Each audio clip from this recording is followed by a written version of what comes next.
यह वीडियो कविता बात सीधी थी पर, जिसे कुंवर नारायण जी ने लिखा है, उसकी व्याख्या का ये दूसरा भाग है।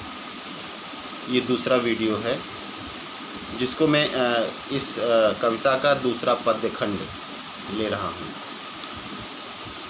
सारी मुश्किल को धैर्य से समझे बिना मैं पेंच को खोलने के बजाय उसे बेतरह कसता चला जा रहा था, क्योंकि इस करतब पर मुझे साफ सुनाई दे रही थी तमाशबीनों की शाबाशी और वाह वाह।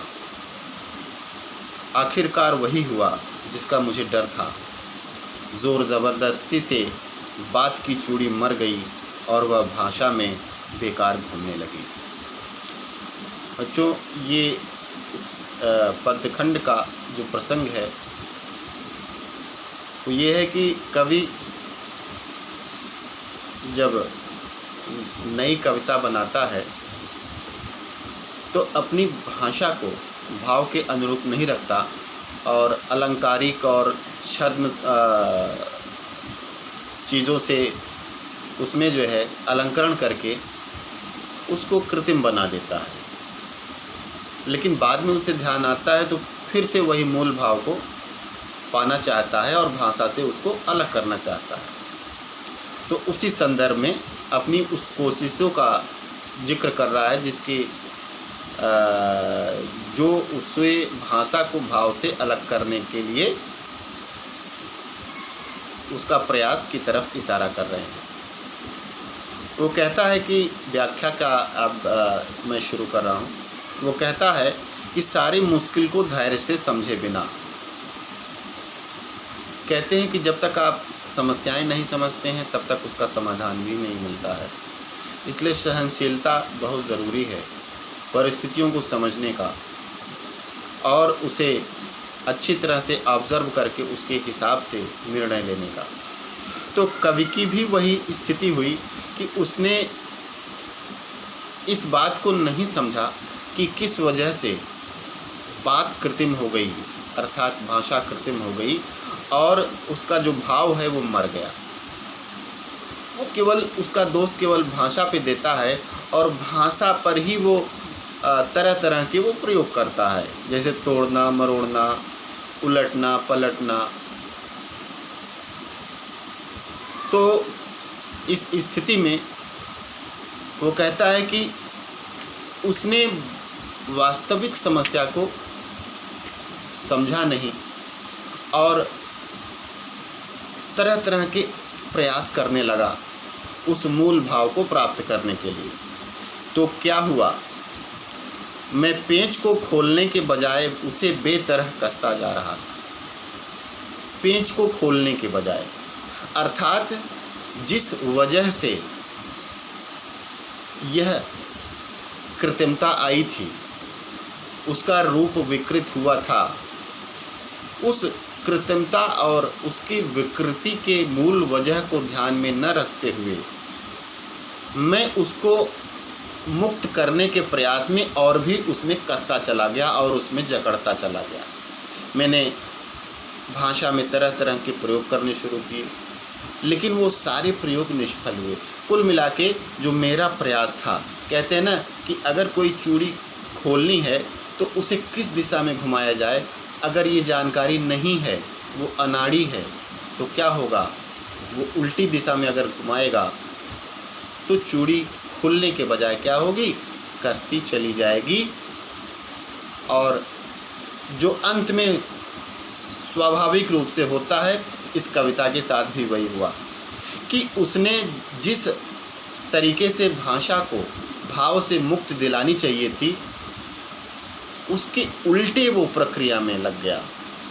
मतलब कि वो उसको और कसने लगा, उसको और विकृत करने लगा, उसको और अलंकरण और जटिलता पे और कसने लगा। वो चाहता था कुछ और हो रहा था कुछ, उसे बेतरह कसता जा रहा था। अर्थात कवि उसको और अलंकृत कर रहा था और उसका रूप और विकृत कर रहा था, उसको और सजा सजा के और उसे प्रस्तुत करने की कोशिश कर रहा था। क्यों कर रहा था, इसकी वजह बताता है कवि। क्योंकि इस करतब पर मुझे साफ सुनाई दे रही थी तमाशबीनों की शाबाशी और वाह वाह। होता क्या है कि सामान्य रूप से जो आम जनता या जिसे साहित्य की समझ नहीं होती है, वो केवल वाह वाह करती है। वो शब्दों पर, वाक्य विन्यास पर, तुकबंदियों पर समझ कुछ नहीं है। आपने भी देखा होगा कई ऐसे शेर व शायरी की महफिलें होती हैं, समझ में कुछ नहीं आया लेकिन वाह वाह वाह वाह। तो जो कवि इस कविता को कविता के साथ कर रहा था, अर्थात उसको और जटिल बना रहा था, उसे और विकृत कर रहा था। इसलिए करता जा रहा था क्योंकि उसे लोगों में उसके कृत्य से उसकी लोग प्रशंसा कर रहे थे, तालियां बजा रहे थे। वो उनके समझ में आए या ना आए, क्योंकि लोग साहित्य की मूल आत्मा को नहीं समझते हैं। लोग तालियां बजा रहे हैं, लोग वाह वाह कर रहे हैं, लोग प्रशंसा कर रहे हैं, मार्केट में उसकी वैल्यू बढ़ रही है। तो देखिए, इसी वजह से साहित्य विकृत होता है, इसी वजह से साहित्य बोझिल होता है, जब अपने मूल उद्देश्य से भटक कर केवल आम जनता के मनोरंजन का वो केंद्र बन जाता है। और कवि की इस कविता के साथ भी वही हो रहा है। वो बेसिकली सामान्यतः अपनी इस कविता को साहित्य के जंजाल, साहित्य के मूल प्रवृत्ति से बहुत दूर एक विकृति के जंजाल में फंसा रहा है, क्योंकि उसे प्रशंसा, वाहवाही और तरह तरह के उसे प्रलोभन इस तरह की कविता को रचने के लिए मिल रहा है।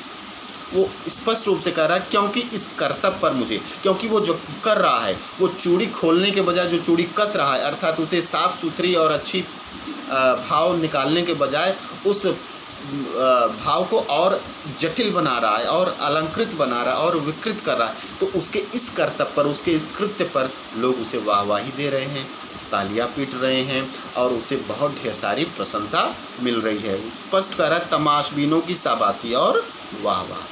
अर्थात समाज में जिसे साहित्य की समझ नहीं होती है, ऐसे ही लोग इस तरह के साहित्य सृजन के बहुत बड़े दोषी होते हैं, क्योंकि वो चाहते हैं कि उनके इस प्रवृत्ति के हिसाब से साहित्य सृजन हो, जबकि साहित्य का उद्देश्य केवल मनोरंजन नहीं है, शुद्ध सात्विक अनुभूतियों की अभिव्यक्ति है साहित्य का उद्देश्य।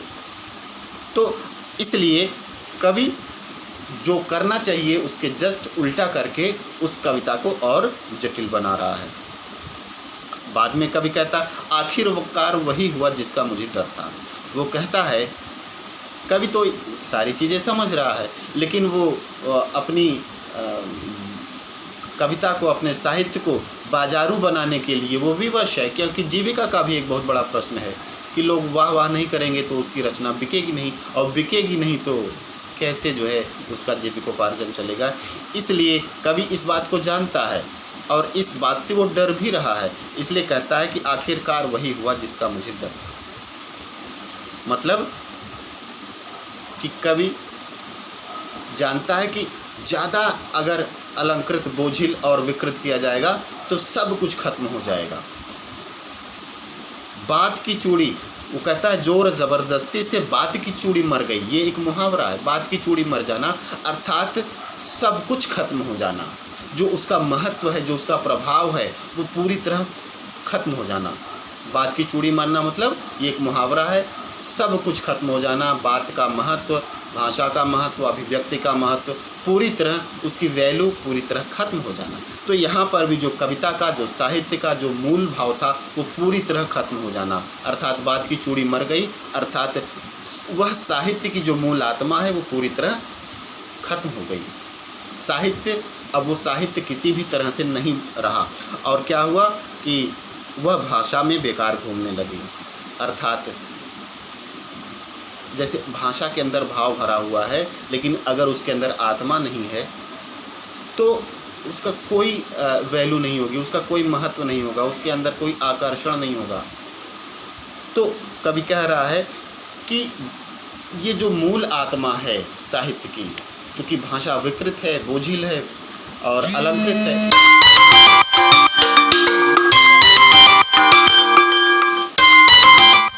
इसलिए